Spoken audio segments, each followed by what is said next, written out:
నేను నిన్న కలెక్టర్స్ కాన్ఫరెన్స్లో మాట్లాడుతూ ఒక మాట చెప్పాను.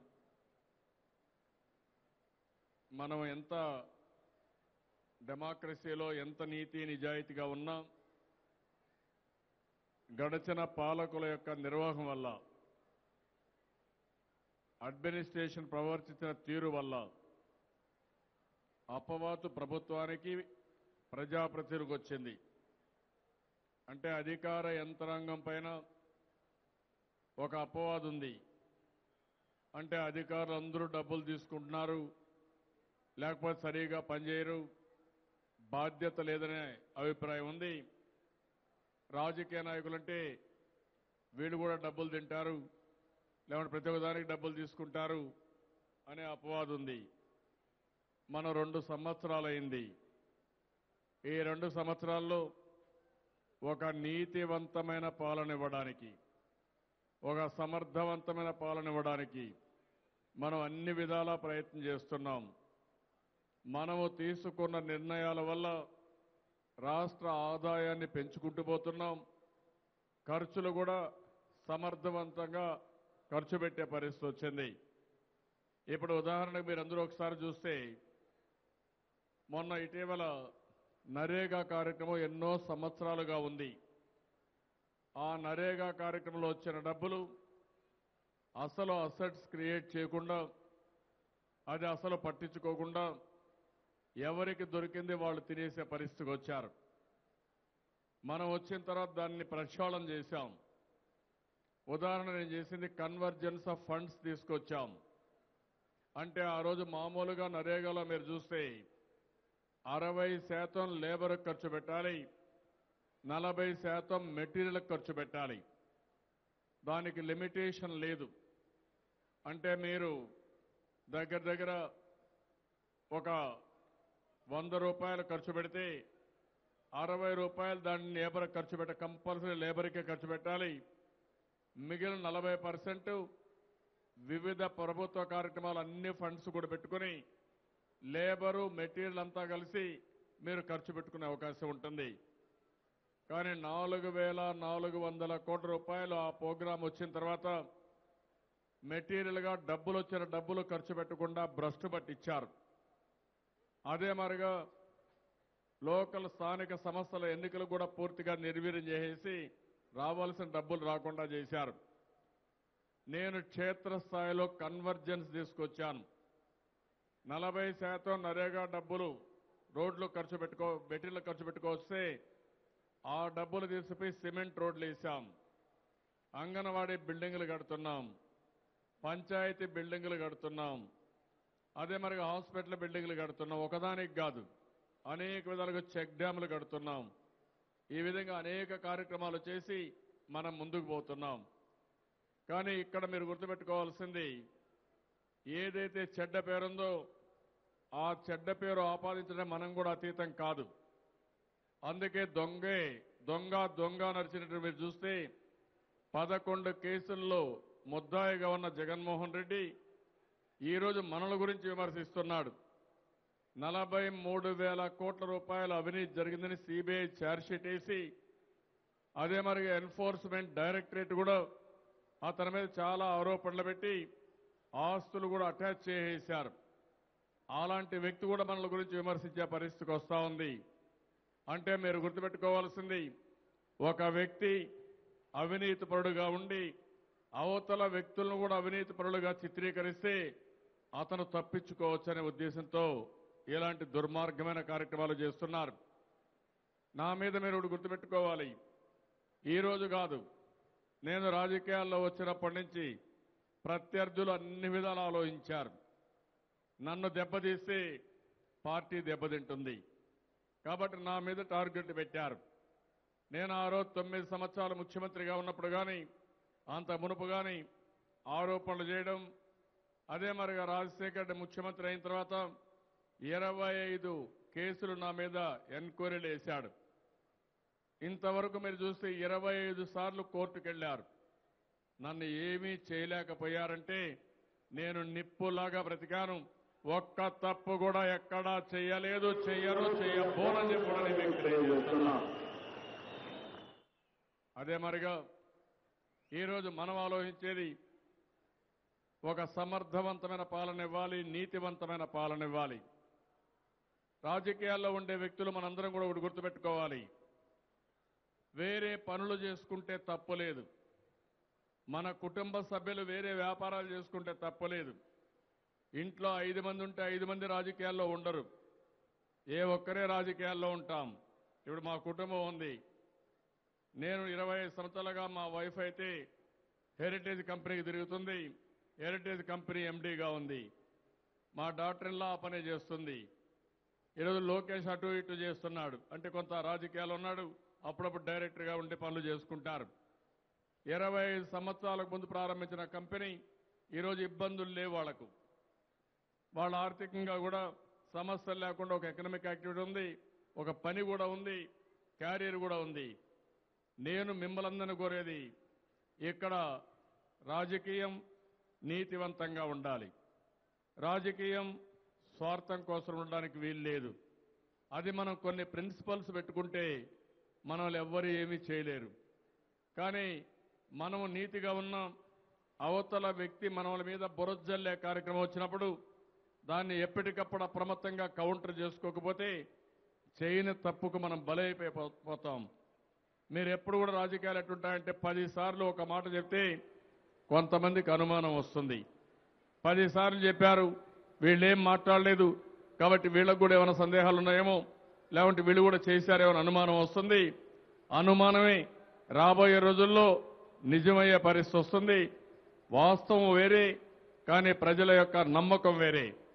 అందుకే నేను మిమ్మల్ని అందరినీ కోరేది, గ్రామ స్థాయి నుంచి రాష్ట్ర స్థాయి వరకు ఒక నీతివంతమైన పాలన మనం ఇవ్వాలి. కాంగ్రెస్ హయాంలో చూశారు, రోజుకొక స్కాండల్, దినానికి ఒక కుంభకోణం, అందరు వ్యక్తులపైన ఆరోపణలు, వాళ్ళు చేసిన తప్పుడు పనుల వల్ల అందరూ జైలుకు పోయారు. వీళ్ళని నమ్ముకొని ఇండస్ట్రీ పెట్టిన వాళ్ళు జైలుకు పోయారు. వీళ్ళని నమ్ముకొని సంతకాలు పెట్టిన ఆఫీసర్లు జైలుకు పోయారు. వీళ్ళ బంధువులు అందరూ కలిసి మొత్తం రాష్ట్రం యొక్క ప్రతిష్ట దెబ్బతీశారు, బ్రాండ్ ఇమేజ్ దెబ్బతీసే పరిస్థితికి వచ్చింది. ఒక వ్యక్తికి విశ్వసనీయత లేకపోతే ఏం జరుగుతుందో అదే జరిగింది. ఈరోజు నేను మిమ్మల్ని కోరేది, నేను 2-3 విషయాలుగా ఆలోచిస్తున్నాను. ఒకటి టెక్నాలజీ వల్ల చాలా వరకు మధ్యవర్తులు, దళారులు పూర్తిగా నివారించే అవకాశం ఉంది. ఈరోజు మీరు చూశారు, మొన్నే నేను పెన్షన్లన్నిటి కూడా టెక్నాలజీ ఉపయోగించాను. ఫింగర్ ప్రింట్ అన్న పెట్టాలి, ఐరిష్ అన్న చూపించాలి, కందురెప్పలు చూపించాలి, అప్పుడే డ్రా చేసే అవకాశం వస్తుంది. 43 లక్షల మందికి ఇస్తున్నాం. ఒకప్పుడు కాంగ్రెస్ పార్టీ హయాంలో చనిపోయిన వాళ్లకు పింఛన్లు ఇచ్చారు, అంటే శ్మశానం నుంచి పింఛన్ కోసం వచ్చి డబ్బులు తీసుకొని మళ్ళా శ్మశానానికి పోయాడు కాంగ్రెస్ హయాంలో. అది ఆ రోజు చేసిన దుర్మార్గమైన కార్యక్రమం. మనం చెప్పినా ఏం లేదు. ఈ రోజు మీరు చూస్తే మనిషి సంతకం, అంటే వేలి ముద్ర వేస్తే తప్ప అతను పెన్షన్ తీసుకునే పరిస్థితి లేదు. రాష్ట్రంలో ఏ మారుమూల గ్రామానికి పోయినా ఆ గ్రామంలో పింఛన్ తీసుకోవచ్చు నెలవారీగా. 2 నెలలు 3 నెలలు తీసుకోకపోతే ఈ నెల పింఛన్ నెక్స్ట్ మంత్ తీసుకుంటాం, 3వ నెల వరకు తీసుకుంటాం, 3 నెలలు తీసుకు వెరిఫై చేస్తాం, చనిపోయి ఉంటే ఆ పెన్షన్ రిమూవ్ చేస్తాం. ఎందుకంటే అందరికీ ముసలి వాళ్లకు పింఛన్లు ఇస్తున్నాం. ఇచ్చినప్పుడు కొంతమంది చనిపోయే అవకాశం కూడా ఉంటుంది, ఆ పరిస్థితి కూడా తీసుకొచ్చాం. పీడీఎస్ ఉంది, నిత్యావసర వస్తువులు ఉన్నాయి, ఈ పాస్ పెట్టాం. ఈ పాస్ వల్ల మీరు ఒకసారి చూస్తే శుభ్రంగా ఎవరన్నా వేలు ముద్ర వేస్తే తప్ప వాళ్ళకి అవి తీసుకోవడానికి వీలు కాదు. అదే మరి వేలు ముద్ర వేసిన తర్వాత కొలతలు కూడా 5 గ్రాములు అటు ఇటు ఉన్నా కొలతలు రావు, రికార్డు కాదు. దీనివల్ల 100% ఫుల్ ప్రూఫ్గా వచ్చింది. ఫేర్ ప్రైస్ షాపులు ఎక్కడా మోసం చేసే పరిస్థితి లేదు. ఈరోజు ఫేర్ ప్రైస్ షాప్ వాళ్లకు మా కమిషన్ చాలదంటే కొంత కమిషన్ ఇవ్వడానికి కూడా సిద్ధపడుతున్నాం తప్ప అవినీతి జరగడానికి వీలు లేదు. అదే మరి ఇప్పుడు టెక్నాలజీ, మీరు కృష్ణా జిల్లాలో ఒక ప్రయోగం చేశాం. నరేగా కూలి పనులు చేసుకుంటారు. ఆ పనులన్నీ అయిన తర్వాత వారం వారీగా సెల్ ఫోన్కి ఈ డబ్బులు లోడ్ చేస్తాం. వాళ్ళు ఎవ్వరి దగ్గరికి పోవాల్సిన పని లేదు. జామ్ అనే కార్యక్రమం ఉంది. జన్ధన్ అంటే బ్యాంక్ అకౌంట్, ఆధార్ అంటే Aadhaar authenticity, Aadhaar number, mobile phone. అందుకనే ఈ మూడు పెట్టి ఏదైనా సరే మొబైల్ ఫోన్లో లోడ్ చేస్తున్నాం. దానికి ఆధార్ అకౌంట్ ఉంటుంది. నీ వేలిముద్ర పెడితే తప్ప నువ్వు దాన్ని డ్రా చేయడానికి వీల్లేదు. మీ ఫోన్ వేరే వాళ్ళు తీసుకుపోయి డబ్బులు తీసుకోవడానికి వీల్లేదు, ఆపరేట్ చేయడానికి వీలు లేదు. అది అయిన తర్వాత ఏదైతే బ్యాంకు కూడా జన్ధన్ బ్యాంక్ అకౌంట్ ఉంటుంది. మీకు ఒక 10 బ్యాంకుల్లో అకౌంట్లు ఉంటాయి. మీ ఫోన్ ద్వారా ఏ బ్యాంక్ అయినా సరే మొత్తం తీసుకునే అవకాశం ఉంటుంది. ఏ ఊరికి పోయినా తీసుకునే అవకాశం ఉంటుంది. ఇప్పుడు ఉదాహరణకు మనం ఈరోజు మీరు చూస్తే ఏదైతే మన నరేగాలో పనిచేసి వారానికి ఒక కూలీకి 150 రూపాయలు చొప్పున ఒక 1050 రూపాయలు వస్తే ఆ 1050 రూపాయలు ఆ ఫోన్కు లోడ్ చేస్తాం. ఆ ఫోన్కు లోడ్ చేసి మనం ఒక మెసేజ్ ఇస్తాం. ఆయన ఎక్కడికైనా పోయి ఈ డబ్బులు తీసుకోవచ్చు, లేకుంటే బ్యాంకులోనే పెట్టుకోవచ్చు. ఫేర్ ప్రైస్ షాపుకు పోతే డబ్బులు ఇచ్చే పని లేకుండా 20 కేజీలు బియ్యం కావాలంటే 20 కేజీలు డిడక్ట్ చేసి ఆటోమేటిక్గా మీకు బియ్యం వస్తుంది. అంటే మనం అందరం కూడా క్యాష్లెస్ ట్రాన్సాక్షన్కి పోతున్నాం. ఎక్కడ కూడా కరెన్సీ అవసరం లేకుండా, డబ్బులు అవసరం లేకుండా అన్ని అకౌంట్ ఫార్ అయ్యే విధానానికి వెళ్ళిపోతున్నాం. దీనివల్ల చాలా వరకు కరప్షన్ కంట్రోల్ అయ్యే అవకాశం ఉంటుంది. రెవెన్యూ డిపార్ట్మెంట్ ఉంది. మన భూములన్నీ ఉన్నాయి. ఎవరి భూములు వారి పేరుతో రికార్డు చేసి వెరిఫై చేశాం. మీ ఇంటికి మీ భూమి కార్యక్రమంలో ఎవరెవరి భూమి ఉందో 2-3 సార్లు వెరిఫై చేశాం. ఫైనల్గా మీ దగ్గర ఒక డిక్లరేషన్ తీసుకున్నాం. అది కూడా రికార్డులో పెట్టేశాం. 90% పూర్తయినాయి. అంటే ఇంకా మీరు ఎవరి దగ్గరికి పోయే పని లేదు. మీరు రాబోయే రోజుల్లో ఇంకా 5% ఉన్నాయి. ఈ 5% కూడా అప్డేట్ చేసేస్తున్నాను. అప్డేట్ చేసి ఎక్కడన్నా కోర్టులో కేసుంటే అలాంటి వారుగా పెడతాం. అక్కడ అన్నీ అయిపోతాయి. ఒకసారి ఇది అయిపోయిన తర్వాత ల్యాండ్ హబ్లో పెడతాం. మీరు బ్యాంకులో మీ డబ్బులున్నప్పుడు ఏ విధంగా చూసుకుంటారో ఈ రోజు మీ పొలం మీ పేరుతో ఉందా లేదో మీ సెల్ ఫోన్లో మీరు చూసుకునే అవకాశం వస్తుంది. దీనివల్ల ఆధార్ రాబోయే రోజుల్లో నేటివిటీ సర్టిఫికేట్ అవసరం లేదు, లేకపోతే ఇన్కమ్ సర్టిఫికేట్ అవసరం లేదు, ఇంకొక క్యాస్ట్ సర్టిఫికేట్ అవసరం లేదు, ఏది అవసరం లేదు. అంటే నేను మీకు ఎందుకు చెప్తున్నానంటే ఈరోజు అవినీతి ఎందుకు జరుగుతుందంటే 63 సర్టిఫికెట్లు రెవెన్యూ డిపార్ట్మెంట్లో ఇస్తున్నారు. 63 సర్టిఫికెట్లు ఇస్తున్నారు కాబట్టి ఎప్పుడు ఆఫీసుకు పోయినా డబ్బులు ఇస్తే తప్ప తిప్పుకొని ఇబ్బందులు పెడుతున్నారు. అసలు సర్టిఫికెట్లు ఇచ్చే అవకాశం లేకుండా, అవసరం లేకుండా మొత్తం సమాచారం ఆన్లైన్లో ఉంటే అక్కడ అవినీతి ఉండదు. ఇప్పుడు మున్సిపల్ అడ్మినిస్ట్రేషన్కి పోతున్నారు. అక్కడ మీరు చూస్తే అన్నిటికీ అవినీతి జరుగుతుంది. మీరు బిజినెస్ బిల్డింగ్ ప్లాన్లు కావాలంటే డబ్బులు ఇస్తే తప్ప చేయరు. భవిష్యత్తులో మీరు ఆఫీసుకు పోయే పని లేదు. నేరుగా ఆఫీసు నుంచి ఏదైనా ఆన్లైన్లో పెట్టేస్తే ఆటోమేటిక్గా గైడ్ లైన్స్ ప్రకారం ఉంటే క్లియర్ అయిపోతుంది. లేబర్ డిపార్ట్మెంట్ ఉంది. 4-5 రిజిస్ట్రేషన్లు చేయాలి. ఒకప్పుడు తిరిగేవాళ్ళు ఒక బంకు పెట్టుకోవాలన్నా, ఒక చిన్న కిరాణా కొట్టు పెట్టుకోవాలన్నా 6-7 మందికి తిరిగేవాళ్ళు. ఇప్పుడు సింగిల్ సర్టిఫికేట్ పెట్టాను. మీరు ఒకసారి ఇన్ఫర్మేషన్ ఇస్తే ఇంకెవ్వరి దగ్గర మీరు పోయే పని లేదు. ఆటోమేటిక్గా మీరు వ్యాపారం చేసుకోవచ్చు. కానీ డిపార్ట్మెంట్లో మీరు ఎక్కడ వ్యాపారం చేస్తున్నారో చూసుకునే పరిస్థితి వస్తుంది. పంచాయతీలు కూడా అదే మరిగి పెట్టేశాను. రేపు పల్స్ సర్వే చేస్తున్నాం, అది కూడా పెడుతున్నాం. అంటే నేను ఇక్కడ చెప్పేది మీకు ఒక పద్ధతి ప్రకారం ప్రభుత్వం యొక్క పనితనం. ఒకటి సంక్షేమం ఆన్లైన్లో వెళ్ళిపోతుంది. డెవలప్మెంట్లో మీరు ఒకటి చూస్తే మొన్న కొత్త విధానం ఒకటి తీసుకొచ్చాను. ఆ విధానం మీరు చూసినప్పుడు ఒక ఊరిలో ఫామ్ పాండ్స్ దవ్వుతారు, పంట కుంటలు దవ్వుతారు 100. ఆ ఊరిలో ఒక అంగన్వాడీ కడతారు. ఆ ఊరిలో ఒక 100 మంది టాయిలెట్లు కడతారు, ఇంకొక పని చేస్తారు.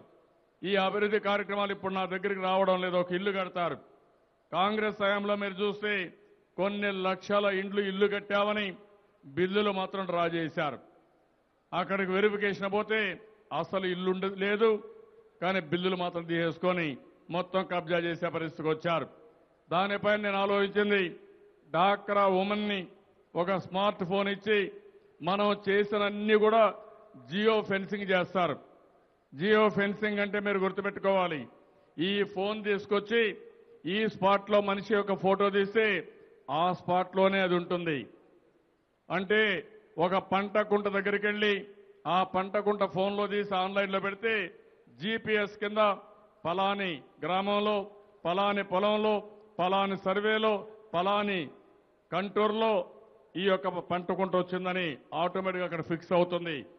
అది ఒక చెట్టు కావచ్చు, ఒక టాయిలెట్ కావచ్చు, లేదంటే ఒక ఫామ్ పాండ్ కావచ్చు, ఒక చెక్ డ్యామ్ కావచ్చు, ఏదైనా సరే రికార్డు అయిపోతుంది. అది రికార్డు అయిన తర్వాత నేను ఇంకొక ముందుకెళ్ళి ఆలోచిస్తున్నాను. వీలైతే ఒక form pond 5x5x2, 8x8x2, 10x10x2 ఇవన్నీ పెడితే అవి కరెక్ట్గా ఉన్నాయా లేదా కూడా నాకు ఇన్ఫర్మేషన్ ఇచ్చేసే పరిస్థితికి వస్తుంది. దానికి కూడా వెళుతున్నాం. ఈరోజు ఉదాహరణకు పోలీసులు మనం చూస్తూ ఉంటాం. ఏ కార్యక్రమం జరిగిన వందల వేల మంది పోలీసులు ఉంటాం. పోలీసులు యాక్టివ్గా ఉంటారు, అసలు పోలీసింగ్ మాత్రం తక్కువగా ఉంటుంది. నేను ఆశించేది పోలీసింగ్ ఎఫెక్టివ్గా ఉండాలి. పోలీసు మాత్రం ఎక్కడా కనపడకూడదు. ఇక్కడ ఇంతమంది ఉన్నారు, ఒక కెమెరా ఉంది. ఎవరైనా కానీ పక్క జోబీలు చేపెడితే పక్క పోలీసులు పట్టుకోలేరు, కానీ కంట్రోల్ రూమ్ ఉండే వ్యక్తి ఎగ్జాక్ట్గా స్పాట్కి వచ్చి మనిషిని పట్టుకునే పరిస్థితి ఉండాలి. తప్పు చేసిన వాడిని పట్టుకోవాలి తప్ప పోలీసులు ఎక్కువ ఉండి లేనిపోని సమస్యలు సృష్టిస్తే కరెక్ట్ కాదు. ఫైబర్ నెట్ వచ్చింది, రాష్ట్రం మొత్తం సీసీటీవీ కెమెరాలు పెట్టేస్తున్నాను.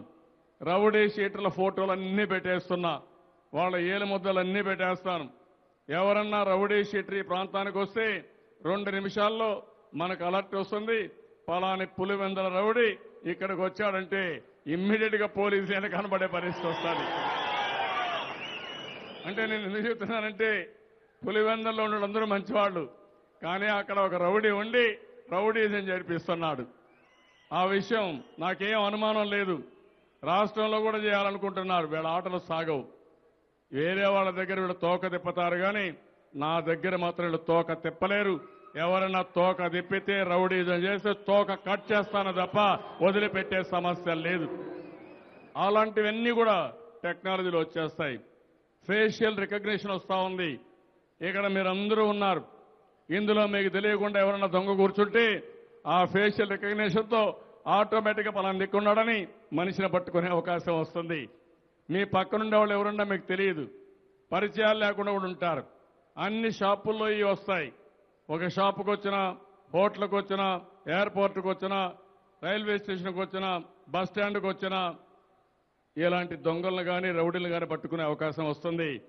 అందుకే నేను ఏమన్నానంటే invisible police, visible policing. Policing పర్ఫెక్ట్గా ఉండాలి, పోలీసులు మాత్రం ఎక్కడా కనపడకూడదు. అదే సింగపూర్లో కొన్ని దేశాల్లో జరుగుతూ ఉంది. అది కూడా పోతున్నాం. నేను ఇవన్నీ ఎందుకు చెప్తున్నానంటే అవన్నీ జరగాలంటే ఇక్కడుండే మనం చాలా ముఖ్యం. 2 రాష్ట్రాల్లో ఒక రాష్ట్రంలో అపోజిషన్లో ఉన్నాం, అక్కడ పోరాడతారు. ఆంధ్రప్రదేశ్లో మీరు అనుకుంటే మాత్రం ఒక్క పైసా కూడా అవినీతి చేయకుండా చేసే బాధ్యత నేను తీసుకుంటానని చెప్పి కూడా నేను మీకు తెలియజేస్తున్నా. నేను కొత్తగా ఒక చట్టం తీసుకొచ్చాను, 2 చట్టాలు తీసుకొచ్చి పెట్టాను. రేపు రాబోయేది ఏ విధంగా పనిచేస్తాయో మీరే చూస్తారు. ఒకటి, రెడ్ శాండిల్ వ్యాపారం చేసేవాళ్ళు.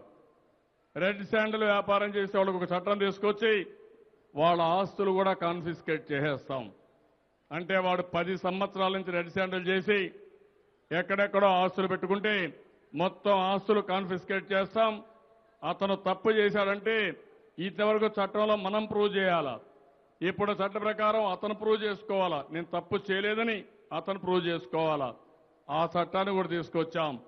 10 ఏళ్లు జైలు ఉంటుంది. 10 ఏళ్లు జైల్లో ఉంటాడు. ఆస్తులను తీసుకుంటాం. అతను ముద్దాయి కాదంటే, నేరస్తులు కాదంటే అతనే ప్రూవ్ చేసుకోవాలి. 2వ చట్టం తీసుకొచ్చాం, స్పెషల్ కోర్టు పెట్టాం. అవినీతి వల్ల అతను డబ్బులు సంపాదిస్తే ఆ డబ్బులన్నీ ప్రభుత్వం తీసేసుకుంటున్నాం. ప్రజాహితం కోసం, ప్రజా సంక్షేమం కోసం ఇది ఖర్చు పెట్టబోతాం. అందుకని నేను మిమ్మల్ని కోరుతున్న ఈ 2 కూడా చాలా సమర్థవంతమైన చట్టాలు తీసుకొచ్చాం. ఎవరైనా సరే తప్పులు చేస్తే యాక్షన్ తీసుకుంటాం. ఇంత మునుపు తప్పులు చేసి ఫోజులు కొడతా ఉన్నా వాళ్ళను కూడా వదిలిపెట్టాం. వాళ్ళపైన కూడా యాక్షన్ తీసుకుంటాం. చట్ట వ్యతిరేకంగా సంపాదించిన ఆస్తుల్ని మళ్ళా ప్రజాహితం కోసం ప్రజల కోసం రావాలి కాబట్టి తప్పకుండా చర్య తీసుకుంటాం. ఇది ఈరోజు టెక్నాలజీ మనం ఉపయోగించుకునేది. మనలో కూడా నీతివంతంగా ఉండాలని అందరిలో సమిష్టిగా ఆలోచించాల్సిన అవసరం ఉంది. నేను మిమ్మల్ని అందరినీ అందుకే కోరుతున్నా, మనం పదే పదే కూడా మాట్లాడాలి. అవినీతి రహిత సమాజం కోసం మనం ముందుకు పోవాలి. అవినీతి రహిత సమాజం వల్లనే పేదరిక నిర్మూలన సాధ్యం. అవినీతి రహిత సమాజం వల్లనే ఒక వాల్యూ బేస్డ్ సొసైటీ కూడా సాధ్యం. దీనివల్ల తృప్తి కూడా పెరుగుతుంది. ఎందుకంటే ఓసారి చాలా బాధ కలుగుతుంది. నేను 9 సంవత్సరాలు చాలా నీతివంతంగా ఉండి ఎక్కడ కూడా ఒక్కరిని కూడా ఒక పైసా సంపాదించుకోకుండా కంట్రోల్ చేశాను. మనం ఓడిపోయాం. రాజశేఖర రెడ్డి ముఖ్యమంత్రి ఫ్లడ్ గేట్స్ ఓపెన్ చేశారు అవినీతికి. ఇష్టానుసారంగా సంపాదించారు. ఇష్టానుసారంగా సంపాదిస్తే నా దగ్గరికి మనవాళ్ళు వచ్చి, సార్ మేము ఏ విధంగా రాజకీయం చేయగలుగుతాం, మా దగ్గర డబ్బులు లేవు, అవతల వాళ్ళ దగ్గర డబ్బులున్నాయి కాబట్టి మాకు ఇబ్బందిని ప్రతి ఒక్కసారి బాధపడే పరిస్థితికి వచ్చారు. నేను కొన్ని రోజులైన తర్వాత చెప్పాను. ఆ రోజు నాకు కూడా బాధ కలిగింది. ఎందుకంటే ప్రతి ఒక్కసారి మన వాళ్ళని అదురుకు వచ్చి బాధపడతా ఉంటే వీళ్ళకి సమాధానం చెప్పలేక కన్విన్స్ చేయలేక బాధపడ్డాను.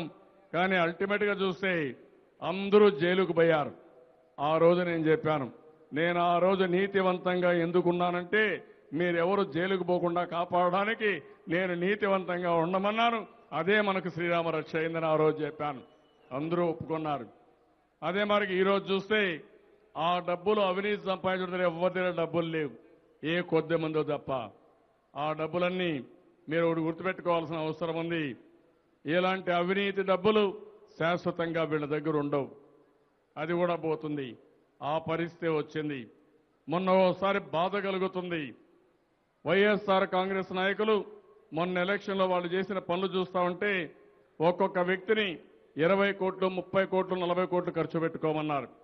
మా దగ్గర డబ్బులు లేవు, ఏం చేయాలంటే వీళ్ళు చెప్పింది, నీకు మంత్రి పదవి ఇస్తాను, 30 కోట్లు ఖర్చు పెట్టు, 1000 కోట్లు సంపాదించుకోమని. అందుకని అప్పులు చేసి ఇష్ట ప్రకారం ఖర్చు పెట్టారు. ఇప్పుడు వాళ్ళకి ఏం చేయాలో దిక్కుదోచని పరిస్థితిలో ఉన్నారు. అంటే ఈ విషయాలు మీరు గుర్తుపెట్టుకోవాల్సిన అవసరం ఉంది. ఈరోజు మనం కూడా అందుకని రాబోయే ఎలక్షన్లో నేను మొన్న కూడా ఒక మాట చెప్పాను పార్టీ మీటింగ్లో, మనం అన్ని సమర్థవంతంగా పనిచేస్తే ఎన్నికల్లో ఎక్కువ డబ్బులు ఖర్చు పెట్టవలసిన అవసరం లేదు. ఒక ఓటు కోసం 500, 1000 రూపాయలు ఖర్చు పెట్టి అవినీతి చేయడం కంటే నెలకు 500, 1000 రూపాయలు వాళ్ళకే మనం ఇచ్చే అవకాశం ఉంది. సంక్షేమ కార్యక్రమాల ద్వారా, పెన్షన్ల ద్వారా దానివల్ల చాలా వరకు ఉపయోగపడుతుంది. ప్రజల్లో కూడా అదే ఒక చైతన్యం తీసుకురావాలి. 500 రూపాయల అవినీతి ఒకరోజు మనకు వస్తుంది. కానీ ప్రతి నెల ఒక 500 రూపాయలు ఇస్తే శాశ్వతంగా పేదరిక నిర్మూలన అవుతుంది. రైట్ ట్రయల్గా డబ్బులు వచ్చే పరిస్థితి వస్తుంది. నేను ఇలాంటి వినూత్నమైన కార్యక్రమాలకు ముందుకు పోతున్నా. బాగుందా బాగాలేదా మీరు చెప్పాలి. నా ఆలోచన బాగుందంటే గట్టిగా చప్పట్లు కొట్టి అభినందించండి. వేదిక పైన వేదిక పైన నాయకులు కొట్టుకొని నాన్న. కాబట్టి ఇది జయప్రదం అవుతుందని నమ్ముతున్నారా? there are 2 ways. ఒకటి, అవినీతిని నియంత్రణ చేయాలి, దానికి టెక్నాలజీ ఉపయోగించాలి. 2, అవినీతిని నియంత్రణ చేయడమే కాకుండా అవినీతి ఎవరన్నా చేస్తే గట్టిగా చర్యలు కూడా తీసుకోవాలి. 3, టైం టు టైం చర్చ చేయాలి. దానివల్ల ఆ అవినీతి జోలుకు పోకుండా గమ్మునుంటారు. ఒకవేళ ఎవరైనా జోలుకు పోతే ఎవరైనా సరే మనం యాక్షన్ తీసుకునే పరిస్థితి రావాలి. అప్పుడే దీనికి కట్టడి వస్తుంది. నేను ఆ ఉద్దేశంతోనే ఇది నా మనసుకు దగ్గరుండే కార్యక్రమం. జీవితంలో నీతి నిజాయితీగా ఉంటే ఎవ్వరికీ భయపడక్కర్లేదు. నేను అందుకనే మీరు చూస్తూ ఉంటారు, నేను 18 గంటలు 16 గంటలు కష్టపడతాను. సాయంత్రం ఇంటికి పోతాను, భోంచేసి స్నానం చేసి పడుకుంటే 6 గంటలు కానీ 5 గంటలు కానీ సౌండ్ స్లీప్ ఇంక నిద్రే మెలకోరాదు. ఎందుకంటే నేను ఏ తప్పు చేయలేదు కాబట్టి, నాకు ఏ భయం లేదు కాబట్టి ఆనందంగా 6 గంటలు నిద్రపోతున్నానని చెప్పి కూడా నేను మీకు తెలియజేస్తున్నా. అదే నేను తప్పు చేస్తే నిద్ర రాదు. ఎవడు తప్పు పట్టుకుంటాడు, ఏం జరుగుతుందో అనే అభద్రతాభావం, అదే నేను ప్రతి ఒక్కరికి కోరుకుంటున్నా. అదే ఆంధ్రప్రదేశ్ రాష్ట్రంలో కూడా కోరుకుంటున్నా. కాబట్టి మీరందరూ కూడా దీన్ని ఏదో మనం చర్చ కోసం తీసుకొచ్చాం, ప్రజల్లో చెప్పాలి కాబట్టి తీసుకొచ్చామని కాకుండా ఈ రోజు నుంచి మనస వాచ అవినీతి రహిత సమాజం కోసం కృషి చేస్తామని గట్టిగా చప్పట్లు కొట్టి హర్షాన్ని ఆమోదాన్ని తెలియజేయాల్సిందిగా నేను కోరుకుంటూ, ఎక్కడన్నా కానీ మీ దృష్టికి వస్తే దీన్ని ఎప్పటికప్పుడు ఇంకా పటిష్టంగా చేస్తాను. మనం అవసరమైతే అవసరాలు తగ్గించుకుంటాం. అవసరాల కోసం మనం ఏ విధంగా చేయాలనో, అదనంగా వనరులు ఏ విధంగా సమీకరించుకోవాలనో సమీకరించుకోవడం కానీ, ఏది కూడా కష్టపడి సంపాదించుకోవడం, నీతివంతంగా సంపాదించుకోవడం అవసరం. దానికి అందరూ పూర్తిగా సహకరించాల్సిందిగా నేను కోరుతున్నా. ఇటీవల పిల్లలను చూస్తున్నా, ఒక్కొక్కరు ప్రపంచంలో వేరే దేశాలకు వెళ్ళిపోయి ఇక్కడ కూడా ఉండి డబ్బులు బాగా సంపాదించుకుంటున్నారు. తెలివి ఉంటే డబ్బులు సంపాదించడం పెద్ద కష్టం కాదు. ఒక 50 లక్షల కోటి రూపాయలు సంపాదించుకున్నాక ఎంతైనా సంపాదించుకుంటారు. కానీ సమస్య ఎంత అడ్డదారిలో తొందరగా రాత్రి కోటీసుడు అయిపోవాలి, తప్పులు చేసి కోటీసుడు అయిపోవాలంటే మాత్రం కటకటాలు తప్పవు. అది ఇంతవరకు జరిగింది. తప్పు చేసిన వాడు ఎప్పుడో ఒకసారి పట్టుబడతాడు. దానివల్ల ఇబ్బందులు వస్తాయని మరొక్కసారి మీ అందరికీ తెలియజేసుకుంటూ, దీన్ని పూర్తిగా సహకరించవలసిందిగా మరొక్కసారి కోరుకుంటూ, భారతదేశంలో అవినీతి రహిత సమాజానికి ఆంధ్రప్రదేశ్ నెంబర్ 1గా ఉండాలి. దానికి మీరందరూ కూడా మేము సాధించి తీరుతామని మరొక్కసారి గట్టిగా చప్పట్లు కొట్టి హర్షాన్ని ఆమోదం తెలియజేయాలని కోరుకుంటున్నారు. నెక్స్ట్ తీర్మానం.